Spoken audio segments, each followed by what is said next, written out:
Hi guys, 732 Review Crew back. I'm Mikey, and I'm here today with my reaction to Cowboy Bebop Season 1, Episode 14, titled Bohemian Rhapsody. Wow. Now, I know the song, but I don't know the episode, so I'm quite curious to know the difference between the song and the episode. This has been real fun. Last episode was two-parter, where we learned a little bit about Spike's backstory a bit more in terms of, you know, Vicious and who Vicious was in the relation to Bren. But besides that, we're kind of starting back at square one, where everybody seems to have forgiven each other, you know, without saying it actually. And I think it's time to see another adventure as we venture on into the universe. I wonder what's going to happen, and there's only one way to find out, and that's for me to watch. So thank you for joining me. I'm going to be starting this one in 3, 2, 1. Cowboy Bebop.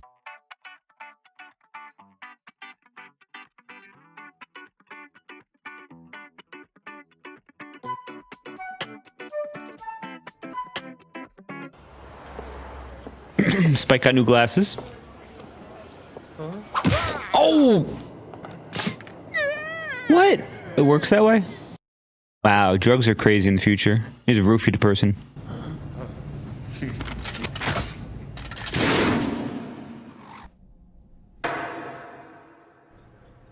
Chess? They were just bad stories that got their stash stolen. They work so cops don't grow. So what? You did it. You caught every criminal on the whole list. But you didn't pick up any leads or clues? Come on.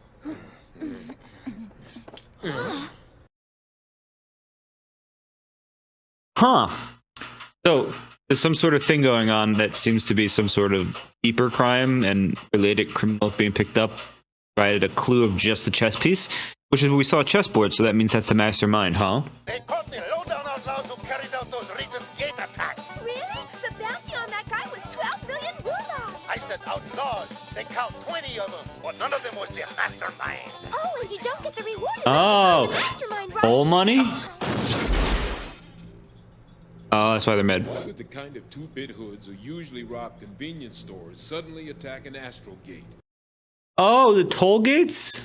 So, listen guys, why don't we all pony up the information we have on this case and agree to split the bounty 3 ways? What do you say? You're kidding, right? You're the one who said to work separately.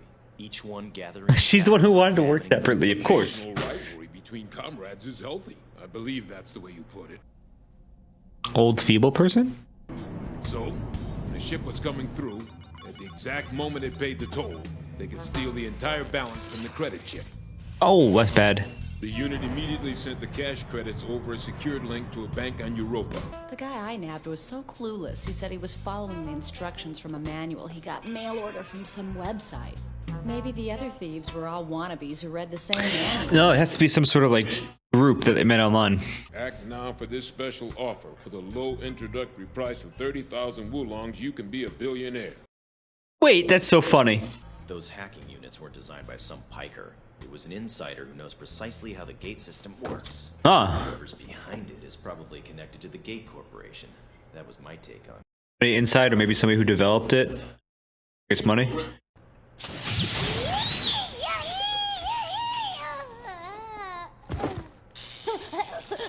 Oh my god. These pieces are it. They're still our best clues. Give it to Ed. Give it. It's gonna be useful. There it is. This is a memory cartridge for playing e-chess. It connects to the net. See? That's so cool. And if you beat the person, is that what they're looking for? Maybe this whole thing with the Astral Gate is really just a big game. Go ahead and play against your cyber opponent, Ed. Oh, he's got an opponent. It's you. It's you. I'm afraid there's no smoking allowed in here. Huh? Oh, I'm sorry, my bad. You put a bounty out on some mastermind who may not even exist, which means you don't want the police to know who's really behind this. What's the main reason why? Shit. Come on.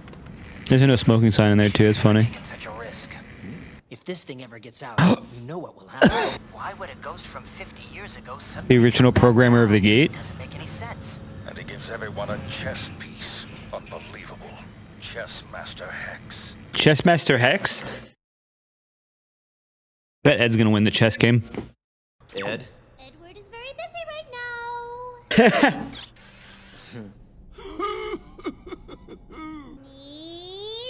check, check, checkmate! Oh, the chess master lost. But, well, at least my knight takes your role. This is either an idiot or a genius. I like this fellow. Estimated to be 98 years old. What? A programmer that had been dubbed a genius from his teens. He applied his intellect to the Hyperspace Gate project, joining the program at 30 years of age. He eventually developed the central control system that all gates use to this day. But after that, he started to have doubts. He said the design had defects and the gates shouldn't be built yet. Why? Does he just want to play a game of chess with someone smart? Is that what it is? Huh. Give me that stool. Ed, we're trying to find a guy named Hex. He's in cyberspace. Hex the chess master. Edward is playing chess against him right now. Who is this? I tracked him through Edward's game and we're coming up on him. The kind of floating scrapyard where they leave wrecked gate parts, abandoned spaceships, and scrap metal. There's no government, no nationality, no taxes, and no cops. Ooh. They see it as total freedom. Music's funky as fuck.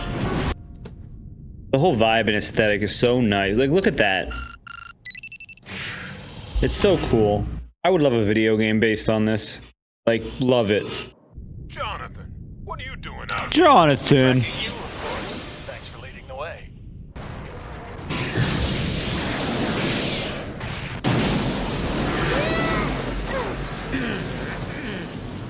Bye-bye. That was a crazy shot. Cat. Vegetation. Dog. What the hell? People. What is this? What's going on? It's so cool. It's so unique. Peace to the whole galaxy. Oh, it's a commune. Never mind. Fucking hippies. Do you want one? They both coming in from each side. That'd be so funny. You both, well, could you be just a little quieter, please? Huh? Hand it over! Hey, hold on a minute. Pretending to be senile won't get you out of this. Who are you? Either you give me the money you took, or I put a hole right through your brain! That's quite a large pipe there. Hey, what you doing, Hex? Oh, you got to see this. My first formidable opponent in ages. He must be some player to pin you down. What's your next move? I don't know. Oh my god, it's those guys! Oh, my savings gone. I'll never get it back now. Oh, he went through. God damn it. It's all a mistake! The old guy doesn't seem concerned. Bro, what a boot to the face. What are we gonna do with him? The old duffer's out of She took a touch. cigarette? I can't recall yesterday, let alone 50 years ago. Lucky for him, Hex is no longer here. There's no one left but an old man who loves to play games. That's nice, Jet. Like, was furious. He wanted revenge, and this is how he got it. He set up the sting to kick in 50 years later when the gate was pre-scheduled for its first automatic tech upgrade. But 50 years is a long time. Hex got old. Then he got senile. He completely forgot about the traps that he himself had set. You just have to worry about us. pay them. Want money? Is that it? Come on, say it. What's your price to keep from leaking this thing to the press? Just leave the old guy alone. No. Ed would be unhappy if she lost her favorite chess partner, and we wouldn't want that to happen, now would we?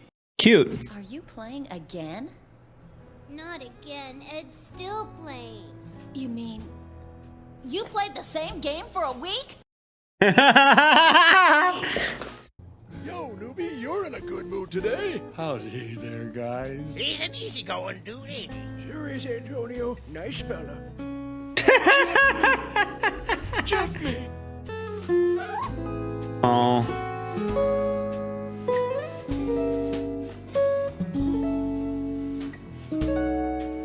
Cute ending. And I'm gonna assume that's the old man dying. The space cowboy. That was a very interesting episode. One of my more favorite of the one-offs, especially because at first I wasn't sure where it was going. But it really is just a man who was super intelligent and built the gates, or a large portion of the gates components, set up a failsafe for 50 years to reveal that something bad was involving the gates, maybe a safety hazard, we'll find out. And this was something that they didn't even, you know, it was like just like a 50-year timer, and as soon as it went up, they weren't even senile enough to stop it or know what was going on. Which was an interesting twist to the story, is the bad guy wasn't actually even just a bad guy, but somebody trying to whistle blow. And I mean, it was just, you know, a fantastic story. Now, I like the idea of these gates existing and I have tolls on them, which makes sense because, you know, they're being regulated and they allow hyperspace travel or interspatial travel. But I wonder what the defect is. Could it be like, you know, every once in a while it takes more money, or is it like causing cancer or killing people, or, you know, people teleporting to wrong spots and through the dimensional world sometimes? Who knows? I'm very curious, but I don't think we're ever going to find out. I think Cowboy Bebop is just one of those shows where they drop some kind of mystery and they leave it as is. I really like the idea that Faye was like, we should all do it ourselves, you know, build competition. And then by the end, she's just like, all right, we got to work together. I need money. It just shows that, you know, how focused on money she is. She wants to get as much as she can, and when she can't get money, she will, you know, compromise to get less, but still money. And it's interesting because that's the life of a bounty hunter. It's just bounties to live. And even though our crew is kind of a family, it doesn't feel like a full family yet because they're not very, you know, working together. It's kind of like that family where you butt heads and you argue all the time. You love each other, you'll go after each other, but at the same time, you know, you're kind of dysfunctional. I really like the idea of also that Ed was kind of the main character in this episode, in the sense that Ed was fighting Chessmaster Hex. And while we get glimpses of it, we know that this basically proves that Ed is, you know, both, you know, maybe an idiot genius, as stated by Chessmaster Hex, which is like, you know, this person's either an idiot or a genius during the chess match. And we know that Ed is young, and playing a chess master like that is crazy. I like the respect given to the chess master by Ed, or by Spike and crew, because they're like, you know, he just wants to live his life. And I think it was very poetic that the chess master's last week of life was playing like, you know, the best game of chess they've had in a while, and beating Ed, and that's the legacy. Never gonna lose, just pass on after that. Very sweet. The design of that spaceship was pretty cool too, or the space yard. I love how it's just kind of like a hippie commune. You can live there, whatever. You know, it's for everybody, no taxes, nothing like that. I thought it was gonna be like a criminal hideout, but it was more, you know, seemed more like just literally for people to hide. And I love the space hippies with the weed and how Faye took some. I wasn't sure if the guy Jonathan at the end was smoking. I think it was just a cigar, but it was funny to see him fully cracked but accepted there. And I love that the old guys came back. That was fun. Besides that, don't have much else to add except for I'm enjoying this show, and I can't wait to see how it keeps going. So thank you for joining me. If you do enjoy this content, check out the Patreon, which has a full end for this and other series. Otherwise, we'll see you next time. Thank you so much, and bye.